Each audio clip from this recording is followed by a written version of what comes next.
आप सभी के लिए, मैं कॉन्सेप्ट को क्लियर करने के लिए, नॉलेज आपके दिमाग में भरने के लिए मैं प्रतिदिन वीडियो ला रहा हूं और सुबह जो है 7:30 बजे आप लोग को मैं वीडियो देने का प्रयास करता हूं और आप लोग सुबह 7 बजे से लेकर उसके बाद कभी भी इस वीडियो को देख सकते हैं। देखिए, आप सभी जितने भी एएनएम के कैंडिडेट हैं, मैं कोशिश कर रहा हूं प्रतिदिन 70 से लेकर 100 क्वेश्चन आप लोग को कराऊं। प्रतिदिन 70 से 100 क्वेश्चन कराऊंगा और वन लाइनर कराऊंगा। वन लाइनर का मतलब होता है अगर क्वेश्चन आपको याद है तो याद है, नहीं याद है तो नहीं याद है। वहाँ पे ऑप्शन का मतलब नहीं है कि ऑप्शन जो है हेरा फेरी एग्जाम में कर देगा तो कन्फ्यूज आ जाइएगा, लेकिन क्वेश्चन कॉन्सेप्ट क्लियर होगा तो आपको याद होगा कि इसका आंसर यही होगा। तो चाहे आंसर कितना भी हेर फेर कर लेगा, आप आंसर उसमें वही मारेंगे जो सही होगा। समझ रहे बात को? तो मैं आपको डेली टारगेट रखा हूँ 70 से 100। आपको हर एक प्रकार से क्वेश्चन कराया जाए, वन लाइनर, डायरेक्ट आंसर और उत्तर वाला, ताकि उत्तर और क्वेश्चन और उत्तर जो है प्रश्न और उत्तर वाला, जिसे आप लोग पढ़कर समझकर एग्जाम में बेहतर कर सके। ठीक है? और आप लोग का अगर अच्छा रिस्पॉन्स रहा, डिमांड रहा, तो मैं एमसीक्यू भी लाऊंगा डेली 100 के 100 आपके सामने। लेकिन मैं अभी देख रहा हूँ कि ज़्यादा अच्छा रिस्पॉन्स आप लोग का नहीं है, तो मैं अभी अभी यही क्लास कर रहा हूँ। जैसे जैसे आगे आप लोग का डिमांड बढ़ेगा मैं आप लोग के लिए लाता रहूँगा। ठीक है? देखिए, यहाँ पे कहता है प्राथमिक स्वास्थ्य देखभाल और योजनाओं से संबंधित 20 प्रश्न है। पहले टोटल 100 आज देखेंगे। जैसे भारत में national rural health mission NRHM का फुल फॉर्म होता है। 2005 में स्टार्ट हुआ नेशनल रूरल हेल्थ मिशन। ठीक है? उप स्वास्थ्य केंद्र सब सेंटर कितनी जनसंख्या को कवर करती है मैदानी क्षेत्र में? तो मैदानी क्षेत्र में 5000, और यहीं पर अगर पर्वतीय क्षेत्र रहता, आदिवासी क्षेत्र रहता, तो हो जाता आपका 3000 के जनसंख्या पर सब सेंटर होता है एक। ठीक है? आगे चलते हैं। पीएचसी में कितने सब सेंटर होते हैं? तो एक पीएचसी में 6 सब सेंटर होते हैं, याद रखिएगा। ठीक है ना? आपको ये चीज़ पता भी होना चाहिए कि पीएचसी 20,000 होता है जनसंख्या कहाँ पे, और 30,000 के जनसंख्या पे होता है कहाँ पे, पता होनी चाहिए। कुल 6 सब सेंटर होता है। आरसीएच कार्यक्रम का मुख्य उद्देश्य क्या है? तो रिप्रोडक्टिव चाइल्ड हेल्थ होता है, रिप्रोडक्टिव एवं चाइल्ड हेल्थ होता है कार्यक्रम। इसका मेन होता है रिप्रोडक्टिव चाइल्ड हेल्थ में आपका मातृ एवं शिशु स्वास्थ्य सेवा जो है दिया जाता है। माता और बच्चे दोनों को स्वास्थ्य सुविधा दिया जाता है। आईसीडीएस का पूरा नाम है इंटीग्रेटेड चाइल्ड डेवलपमेंट स्कीम कहिए या सर्विस कहिए, आईसीडीएस के पूरा नाम होता है। ठीक है? आगे है आशा कार्यकर्ता जो है किस योजना के अंतर्गत नियुक्ति होती है? जो आशा होती है accredited social health activist. Accredited social health activist यह कार्यकर्ता जिस योजना के अंतर्गत इसका नियुक्ति होता है वो NRHM होता है, जो अभी मैंने ऊपर में बताया। ठीक है? WHO की स्थापना कब हुई? तो WHO की स्थापना कब हुई? 1948 को, याद रखिएगा। ठीक है? आगे है एएनएम की प्रमुख भूमिका क्या है? तो एएनएम की प्रमुख भूमिका प्राथमिक स्वास्थ्य सेवा प्रदान करना। ठीक है ना? जो प्राथमिक स्वास्थ्य सेवा होता है वो प्रदान करना। आगे है सीएचसी किस जनसंख्या के लिए है मैदानी क्षेत्र में? तो 1,20,000 और 80,000 जो होता है पर्वतीय आदिवासी क्षेत्र में। ठीक है ना? आगे है आयुष का पूर्ण रूप क्या है? तो आयुष का होता है Ayush. A for Ayurveda, Y for yoga, U for यूनानी, S फॉर सीधा, H फॉर हेम्योपैथी। ठीक है? ये आयुष का जो है फुल फॉर्म होता है। आगे बढ़ता हूँ। एक पीएचसी कितने लोगों को कवर करता है? 30,000 के जनसंख्या को एक प्राइमरी हेल्थ सेंटर जो है क्लियर करता है, कवर करता है। JSY किससे संबंधित है? तो जननी सुरक्षा योजना। जननी सुरक्षा योजना यह गर्भवती महिलाओं के लिए आर्थिक सहायता प्रदान करता है जननी सुरक्षा योजना में। ठीक है? डॉट्स किस रोग से संबंधित है? तो direct observe treatment short course होता है, डॉट्स का फुल फॉर्म, और यह टीबी के मरीजों के लिए काफ़ी लाभदायक होता है। यह एक कोर्स होता है। WHO को मुख्यालय कहाँ है? तो जेनेवा स्विट्जरलैंड में है। पल्स पोलियो अभियान कब शुरू हुआ? तो पल्स पोलियो अभियान 1995 में शुरू किया गया। ठीक है ना? आगे है आशा कार्यकर्ता किसे रिपोर्ट करती है? तो जो आशा होती है यह एक कार्यकर्ता होती है जो एएनएम को रिपोर्ट करती है। एएनएम को, आशा, आशा से ऊपर एएनएम होती है, ठीक है ना। भारतीय स्वास्थ्य प्रणाली में सबसे छोटी इकाई कौन सी है? तो भारतीय स्वास्थ्य हेल्थ सिस्टम में सबसे जो नीचे तबके का जो केंद्र है वो सब सेंटर ही होता है, उपकेंद्र ही होता है, ठीक है। आगे है, आशा का कार्य क्षेत्र किसके अंतर्गत आता है? तो आशा का कार्य क्षेत्र जो होता है, काम करने का जो क्षेत्र होता है उसका पंचायत लेवल तक ही होता है। हर एक वार्ड, हर एक पंचायत में आपके आशा नियुक्त किए जाते हैं, ठीक है ना। आगे है, राष्ट्रीय आयरन योजना किसके लिए है? तो राष्ट्रीय आयरन योजना जो है एनीमिया के नियंत्रण के लिए है, यानी ब्लड में कमी के नियंत्रण के लिए है। आरबीएसके का उद्देश्य क्या है? आरबीएसके जो होता है, आप लोग समझ लीजिए यहाँ पे, आरबीएसके का उद्देश्य है राष्ट्रीय बाल सुरक्षा, ठीक है ना। ये जो आपका आरबीएसके है इसका काम कार्यक्रम होता है राष्ट्रीय बाल सुरक्षा कार्यक्रम। इसका उद्देश्य है बच्चों में जन्मजात विकारों की जांच और उपचार करना, ठीक है ना। चूँकि यह बच्चा के लिए ही है तो बच्चा में जन्मजात विकारों की जांच और उसका उपचार। ओके, आगे 20 तक हो गया। आगे मैं देखता हूँ, आगे क्वेश्चन है रिलेटेड मातृ एवं शिशु स्वास्थ्य से एवं मैटरनल एंड चाइल्ड हेल्थ से रिलेटेड, जिसे हम लोग एमसीएच कहते हैं, इससे रिलेटेड क्वेश्चन है। देखिए आगे कहता है, गर्भ अवस्था की कुल अवधि कितनी होती है? 280 दिन होती है। 9 महीना 7 दिन होती है। गर्भवती महिला को कितनी बार एंटीनेंटल केयर जांच करानी चाहिए? तो कम से कम 4 बार एएनसी प्रेगनेंसी डिलीवरी से पहले जांच प्रेगनेंसी में करानी चाहिए। गर्भवती महिला को कौन से टीके अनिवार्य रूप से लगाने चाहिए? तो टिटनस टॉक्साइड का, टीटी का टीका, ठीक है। आगे मैं बढ़ता हूँ, प्रसव के बाद स्तनपान कब शुरू कर देना चाहिए? तो 1 घंटे के अंदर, जैसे ही डिलीवरी हो तो उसके 1 घंटे के अंदर जो है स्तनपान जो है शुरू कर देना चाहिए। आगे है, नवजात शिशु का सामान्य वजन क्या होता है? तो 2.5 किलो से लेकर 3.5 केजी तक औसतन वजन होता है, ठीक है ना। प्रसव के दौरान रक्तस्राव रोकने के लिए कौन सी दवा दी जाती है? तो ध्यान से देखिएगा, प्रसव होता है, डिलीवरी के बाद जो ब्लीडिंग होता है उस ब्लीडिंग को रोकने के लिए ऑक्सीटॉक्सिन दिया जाता है। ऑक्सीटॉक्सिन का काम जो है आपका दूध के सिक्रेशन में भी होता है। ऑक्सीटॉक्सिन का काम जो है जो यूट्रस होता है, यूट्रस को कंट्रैक्शन, संकुचन में भी जो है भूमिका निभाता है, बच्चे के जन्म दिलाने में भी। तो ऑक्सीटॉक्सिन का अलग अलग सिचुएशन में अलग अलग रोल है। आगे है, नवजात को पहला टीका कौन सा दिया जाता है? तो नवजात को जन्म के समय जो टीका दिया जाता है बीसीजी और हेपेटाइटिस बी जरूर से मिलना चाहिए, ठीक है ना। आगे है, प्रसव से पहले खून की कमी दूर करने के लिए क्या दिया जाता है? तो प्रसव जो होता है डिलीवरी, उससे पहले खून की कमी को दूर करने के लिए आयरन फॉलिक एसिड की टैबलेट, गोलियां दी जाती है। आगे है, शिशु को 6 माह तक क्या देना चाहिए? तो शिशु को 6 माह तक केवल और केवल माँ का दूध, जिसे एक्सक्लूसिव ब्रेस्ट फीडिंग बोलते हैं, इस दौरान कोई अन्य पदार्थ नहीं देनी चाहिए। आगे है, स्तनपान कराने से कौन सा हार्मोन स्रावित होता है? तो स्तनपान कराने से ऑक्सीटॉक्सिन हार्मोन जो है स्रावित होता है, ठीक है। गर्भवती महिला का हीमोग्लोबिन स्तर कम हो तो किस बीमारी का खतरा होता है?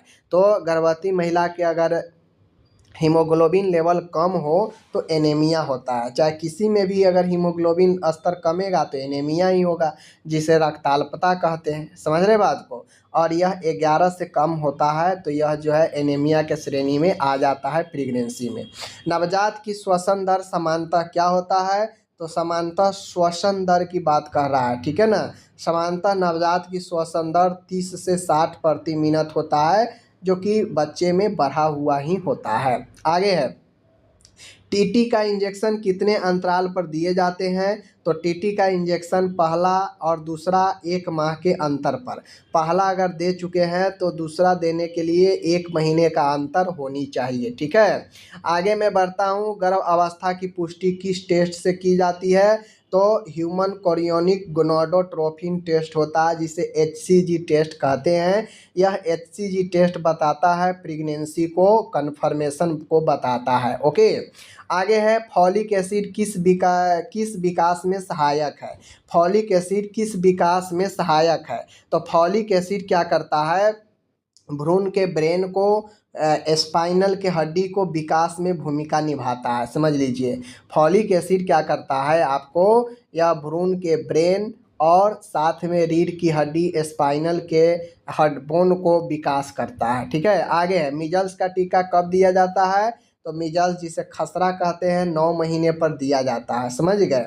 जन्म के समय शिशु की लंबाई कितनी होती है? तो लगभग 50 सेंटीमीटर होती है जन्म के समय। ठीक है, बर्थ स्पेसिंग के लिए कौन सा अस्थायी साधन उपयुक्त होता है? बर्थ स्पेसिंग का मतलब होता है कि जन्म में अंतराल देना, यानी बच्चा हो गया है, अब हम 2 साल 3 साल अंतराल चाहते हैं, स्पेस चाहते हैं, तो इसके लिए अस्थायी जो है टेम्पोररी मेथड होता है, वो कॉपर टी होता है। ठीक है, आगे मैं बढ़ता हूँ। पोस्टपार्टम पीरियड कितने दिन का होता है? तो पोस्टपार्टम पीरियड जो जन्म के बाद होता है, बच्चे के जन्म के बाद होता है, वह लगभग 42 दिन, यानी यूँ कहा जाए तो 6 सप्ताह का होता है। समझ गए, जिसे प्यूरिपेनियम फेज भी बोलते हैं। आगे है टिटनस, देख लीजिए, टिटनस से बचाव के लिए कौन सा टीका दिया जाता है? टिटनस टॉक्साइड दिया जाता है, सबको पता है। अब यहाँ पे हम लोग 40 तक कर लिए। अब हम लोग नेक्स्ट 40 से 41 से 60 प्रश्न जो देखेंगे वह होगा इम्यूनाइजेशन और रोग नियंत्रण, टीकाकरण और रोग नियंत्रण से संबंधित होगा। ठीक है ना।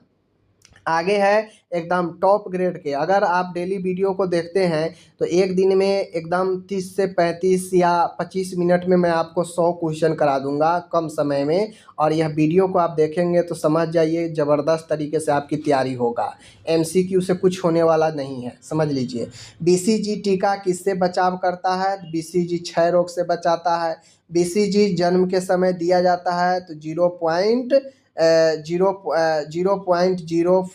ml दिया जाता है। समझ गए, इन बातों को ध्यान में आपको रखना है। ठीक है, चलिए आगे बढ़ते हैं। OPV कितने डोज में दी जाती है? तो 5 डोज में OPV दी जाती है, 5 डोज। ठीक है, 5 बूंद। DPT का मतलब होता है D for diphtheria, P for pertussis, T for tetanus. IPV किसका टीका है? तो यह एक इनएक्टिव पोलियो वैक्सीन है। और OPV क्या है? ओरल पोलियो वैक्सीन है। समझ लीजिए इस बात को। आगे है मीजल्स का टीका कितने महीने पर?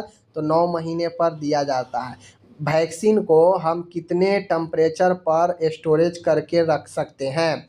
तो 2 से लेकर +2 से लेकर 8 डिग्री सेंटीग्रेड तक हम वैक्सीन को स्टोरेज कर सकते हैं। आगे है टिटनेस का वाहक कौन होता है, यानी टिटनेस किसके द्वारा होता है? तो क्लोस्ट्रेडियम टिटेनी के द्वारा। क्लोस्ट्रेडियम टिटेनी एक सूक्ष्मजीव है जिसे टिटनस घाव के द्वारा प्रवेश करके उत्पन्न होता है। खसरा किस प्रकार का रोग है? तो खसरा मीजल्स एक वायरल रोग है जिसमें आपको क्या स्पॉट दिखता है। समझ गए ना, समझ गए। कॉपलिक स्पॉट किस में दिखता है? मीजल्स में ही दिखता है, जिसमें जो है आपके जो बच्चा का होठ होता है, इस होठ के आसपास जो है आपके लाल लाल धब्बे हो जाते हैं, कॉपलिक स्पॉट, रेसे पड़ जाते हैं। ठीक है, आगे है पोलियो किससे फैलता है? तो पोलियो एक वायरल रोग है, वायरस वाला रोग है, समझ लीजिए। और यह जो है फीकल ओरल मार्ग, यानी यह मल और मुख मार्ग से फैलता है। समझ लीजिए। आगे है रूबेला का टीका कब दिया जाता है? तो चूँकि 9 माह पर मीजल्स और रूबेला के टीके जो है लगते हैं 9 महीने पर। आगे है पल्स पोलियो इम्यूनाइजेशन का उद्देश्य क्या है? पल्स पोलियो टीकाकरण का उद्देश्य क्या है? भारत को पोलियो मुक्त बनाना, यह पल्स पोलियो टीकाकरण का उद्देश्य है। आगे है टीके देने से पहले क्या जांच करनी चाहिए? बच्चा बीमार तो नहीं है, अगर बच्चा बीमार है तो उससे टीका हम नहीं देंगे। समझ गए। आगे है पेंटावायलेंट वैक्सीन में कौन कौन से टीके शामिल होते हैं? पेंटावायलेंट वैक्सीन में पेंटा मतलब 5, ठीक है, 5 तरह के बीमारियों के विरुद्ध यह वैक्सीन काम करता है। तो पहला तो हो जाता है डीपीटी, डिप्थीरिया पर्टूसिस टिटनेस, 3 यही हो गया। एक होता है हिब, ठीक है ना, हीमोफिलस इन्फ्लुएंजा होता है, ठीक है, और हेपेटाइटिस बी, यही 5 जो है रोग के विरुद्ध टीका लगता है। समझ रहे हैं। आगे है, टीके में सबसे पहले कौन सा टीका दिया जाता है? बीसीजी टीका दिया जाता है। बीसीजी टीके का निशान शरीर में कब बनता है? तो 4 से 6 सप्ताह बाद जो है निशान जो जहाँ पे आपका पड़ता है टीका, लेफ्ट हैंड में पड़ता है, वहाँ पे जो है निशान छोड़ देता है और यह 4 से 6 सप्ताह का समय में निशान छोड़ देता है। आगे है, कोल्ड चैन किसके लिए होता है? तो कोल्ड चैन शीत श्रृंखला वैक्सीन की गुणवत्ता बनाए रखने के लिए मेंटेन की जाती है। ओआरएस किसके लिए उपयोग होता है? तो ओआरएस डायरिया के लिए उपयोग होता है। एचबीवी का पूरा नाम क्या है? Hepatitis B virus. एचबीवी का पूरा नाम क्या है? Hepatitis B virus. समझ गए। आगे है, विटामिन ए की पहली खुराक कब दी जाती है? तो आप लोग को पता होगा, विटामिन ए की पहली खुराक जो दी जाती है वह मीजल्स के साथ 9वें महीने पर शुरू की जाती है। समझ गए। और पहला टीका जो होता है वो 1 लाख इंटरनेशनल यूनिट के साथ शुरू होता है। पोलियो के वायरस का मुख्य कारण क्या है? तो पोलियो के वायरस का मुख्य कारण जो होता है वह आपका पोलियोमेलाइटिस वायरस के कारण यानी इंट्रो वायरस के कारण होता है। समझ रहे बात को। अब हम लोग चलते हैं यहाँ पे भाग 4 में, जो कि क्वेश्चन आपके न्यूट्रिशन से, हेल्थ एजुकेशन से रिलेटेड है। समझ गए। तो देखिए यहाँ पे, आयरन शरीर में किसके निर्माण में सहायक है? तो आयरन बॉडी में हीमोग्लोबिन के निर्माण में सहायक है। जो हीमोग्लोबिन ब्लड के अंदर ऑक्सीजन को ढोने का क्षमता रखता है। विटामिन सी की कमी से कौन सा रोग होता है? तो विटामिन सी की कमी से स्कर्वी रोग होता है। दूध में कौन सा विटामिन नहीं होता है? विटामिन सी नहीं होता है। यही कारण है कि थोड़ा भी दूध में खट्टा पदार्थ अगर डाल दिए तो वो फट जाता है। प्रोटीन की कमी से कौन सा रोग होता है? तो क्वास्कियोर रोग होता है। ठीक है, याद रखिएगा। हड्डियों के लिए कौन सी विटामिन सबसे आवश्यक होता है? तो विटामिन डी काफ़ी आवश्यक होता है। समझ गए। आगे है, थायमीन कौन सा विटामिन का नाम है? तो विटामिन 1 का रासायनिक नाम थायमीन होता है। खाद्य पदार्थों का पाचन किस अंग में पूरा होता है? तो पूरा कंप्लीट कहेगा तो छोटी आंत में जाकर होता है। समझ गए। प्रोटीन का पाचन कहाँ शुरू होता है? तो प्रोटीन का पचना पेट में जो है आपको क्या होता है? शुरू हो जाता है। समझ गए। दस्त से ग्रसित बच्चे को क्या देना चाहिए? ओआरएस देना चाहिए। ओआरएस अगर ना हो तो नमक, चीनी, पानी, नींबू देनी चाहिए। आगे है, शरीर की रोग प्रतिरोधक क्षमता को बढ़ाता है विटामिन सी बढ़ाता है। विटामिन सी आपके बॉडी में इम्यूनिटी सिस्टम को बूस्ट करता है। ठीक है। आगे है यहाँ पे, मालवाड़ी योजना किससे जुड़ी है? तो मालवाड़ी योजना जो है, सॉरी मालवाड़ी नहीं, बालवाड़ी योजना है। बालवाड़ी योजना बच्चों के पोषण से संबंधित है। 1 ग्राम प्रोटीन से कितने कैलोरी मिलती है? तो 1 ग्राम प्रोटीन अगर आप लेते हैं तो 4 कैलोरी जो है आप ऊर्जा प्राप्त कर पाएंगे। आगे है, आयोडीन की कमी से कौन सी बीमारी होती है? ग्वाइटर रोग होती है। थायराइड ग्रंथि किसके कारण सक्रिय होता है? तो आयोडीन के कारण आपका थायराइड ग्रंथि जो है सक्रिय होता है। विटामिन के कमी से क्या होता है? तो आपके बॉडी में विटामिन के कमी होगा तो रक्त जो है क्लॉट नहीं कर पाएगा, जम नहीं पाएगा। कार्बोहाइड्रेट का स्रोत क्या है? तो जितने भी जहाँ भी मीठा स्रोत होगा वो कार्बोहाइड्रेट के स्रोत होगा।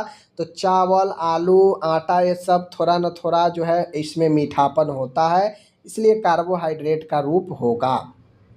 संतुलित आहार में क्या क्या शामिल होना चाहिए? तो एक बैलेंस डाइट में कार्बोहाइड्रेट, प्रोटीन, वसा, विटामिन, जल, ये सब के सब जो है न्यूनतम मात्रा में उपस्थित होना ही चाहिए, तभी ये संतुलित आहार होता है। संतुलित आहार में सभी प्रकार के खनिज तत्व, पोषण होनी चाहिए जो बॉडी के लिए आवश्यक है, न्यूनतम मात्रा में होनी चाहिए। रिकेट्स किस विटामिन की कमी से होता है? विटामिन डी की कमी से होता है रिकेट्स, जिसे सूखा रोग भी कहते हैं। विटामिन ए की कमी से कौन सा रोग होता है? तो रात में दिखाई न देना, जिसे नाइट ब्लाइंडनेस बोलते हैं हम लोग। ओके। ऊर्जावान भोजन कौन सा है? तो ऊर्जावान भोजन सबसे ज़्यादा वसा कार्बोहाइड्रेट युक्त भोजन है, लेकिन जो फैट होता है सबसे ज़्यादा एनर्जी देता है, लेकिन यह बॉडी के लिए सबसे ज़्यादा घातक भी होता है, क्योंकि इससे आपका हार्ट ब्लॉकेज भी होता है, मोटापा भी बढ़ता है। हाथ धोने के सबसे उपयुक्त समय कौन सा है? तो हाथ धोने, हैंड वॉश करने का सबसे उपयुक्त समय है शौच के बाद कीजिए, भोजन से पहले कीजिए, और मरीज को छूने से पहले और बाद, इन सब समय में आपको हैंड वॉश करना चाहिए। मानव शरीर का सामान्य तापमान कितना होता है? तो 98.6 फ़ारेनहाइट, जिसे सेंटीग्रेड में 37 डिग्री सेंटीग्रेड बोलते हैं हम लोग। कौन सा रोग जल जनित रोग है? तो कौन सा रोग जल जनित रोग है? हैजा, कोलेरा रोग जो है आपका जल जनित रोग है। ठीक है। आगे है, दस्त में सबसे उपयोगी उपचार क्या है? तो डायरिया में सबसे उपयोगी उपचार होता है ORS का घोल देना। ठीक है। आगे है, मल्टी डोज वायल को कितने बार उपयोग किया जाता है? तो मल्टी डोज जो वायल होता है उसको हम लोग 6 घंटे या अधिकतम 28 दिन, वैक्सीन पर निर्भर करता है कि कौन सा वैक्सीन कितना एक्टिव फॉर्म में है। ठीक है। और पानी को शुद्ध करने का सबसे अच्छा तरीका है भाई, आसान तरीका और सस्ता तरीका है, बॉयल कर लीजिए, उबाल लीजिए। ओके। आगे है, घरेलू स्तर पर आगे है, संक्रमण से बचाव के लिए क्या सबसे ज़रूरी है? तो स्वच्छता और टीका, यह संक्रमण से बचाव के लिए काफ़ी महत्वपूर्ण चीज़ें हैं। आगे है, एक नर्स का पहला कर्तव्य क्या है? तो एक नर्स का पहला कर्तव्य है रोगी की देखभाल करना, पेशेंट केयरिंग। ओके। आगे है, स्वच्छ भारत मिशन की शुरुआत कब की गई? 2 अक्टूबर 2014 को की गई। आगे है, रक्तचाप मापने वाला यंत्र क्या कहलाता है? तो एस्फेगिनोमैनोमीटर कहलाता है। थर्मामीटर को उपयोग से पहले कैसे साफ करते हैं? तो एल्कोहल या डिटॉल से साफ करते हैं थर्मामीटर उपयोग करने से पहले। ठीक है। ये हो गया। आगे है, चार्टिंग का अर्थ क्या है? तो चार्टिंग का अर्थ होता है रोगी की जानकारी दर्ज करना, चार्टिंग का अर्थ होता है। संक्रमण नियंत्रण का सबसे प्रभावी तरीका क्या है? तो सबसे प्रभावी तरीका है हाथ धोना। संक्रमण ज़्यादातर हाथ के माध्यम से ही फैलता है, समझ लीजिए। तो हाथ धोना, हाथ का हैंड वॉश करना सबसे प्रभावी तरीका है। ग्लूकोमीटर का उपयोग कहाँ किया जाता है? तो रक्त में ग्लूकोज के स्तर मापने के लिए किया जाता है। थर्मामीटर मुंह में रखा जाता है 3 मिनट तक, समझ गए? 2 से 3 मिनट तक मुंह में थर्मामीटर रखा जाता है टेम्परेचर के लिए। आगे है, WHO की स्वास्थ्य की परिभाषा में क्या शामिल है? तो WHO के स्वास्थ्य की परिभाषा में शारीरिक स्वास्थ्य, मानसिक स्वास्थ्य और सामाजिक आयाम, यह तीनों स्वास्थ्य के परिभाषा में शामिल है। ऐसा नहीं है कि सिर्फ शारीरिक रूप से और मानसिक रूप से आप ठीक है तो आप स्वस्थ है, बढ़िया है। नहीं, शारीरिक, मानसिक और सामाजिक तौर पे आप अगर एकदम एडजस्टमेंट अगर हैं तो आप स्वस्थ हैं, आप स्वास्थ्य के एक बेहतर परिभाषा दे रहे हैं। तो इस जो है ये आपका यहाँ पे मैंने आपको बताया। मैंने आज आपको 100 प्रश्न मैंने आपको एकदम आसान भाषा में कम समय में करा दिया। धीरे धीरे आपका प्रश्न का लेवल बढ़ेगा। मैं चाहता हूँ 0 से लेकर हीरो बनिए। ऐसा नहीं है कि पता चले हीरो वाला काम कर लिए और 0 आता ही नहीं है आपको, तो आसान क्वेश्चन पूछ देगा, गलत कर जाइएगा। तो 0 से लेकर आप टॉप क्लास पे चलिए और मैं ले चलूँगा। अगर प्रतिदिन 100 क्वेश्चन करता हूँ और 1 महीना में अगर एग्ज़ाम होता है 1 महीना के बाद, तो समझिए 3000 प्रश्न अगर आप देख लेते हैं तो कितना ज़्यादा आप चीज़ें सीख लेंगे। और एकदम कम समय में, कोई बात नहीं बनाता हूँ, कोई कुछ एक्स्ट्रा बात नहीं, डायरेक्ट प्रश्न करते जाता हूँ। तो आपको ज़रूर देखना चाहिए। जिनको भी PDF चाहिए आप मुझसे जुड़ सकते हैं, आपको ये सारा PDF आपको मिल जाएगा। ठीक है, धन्यवाद।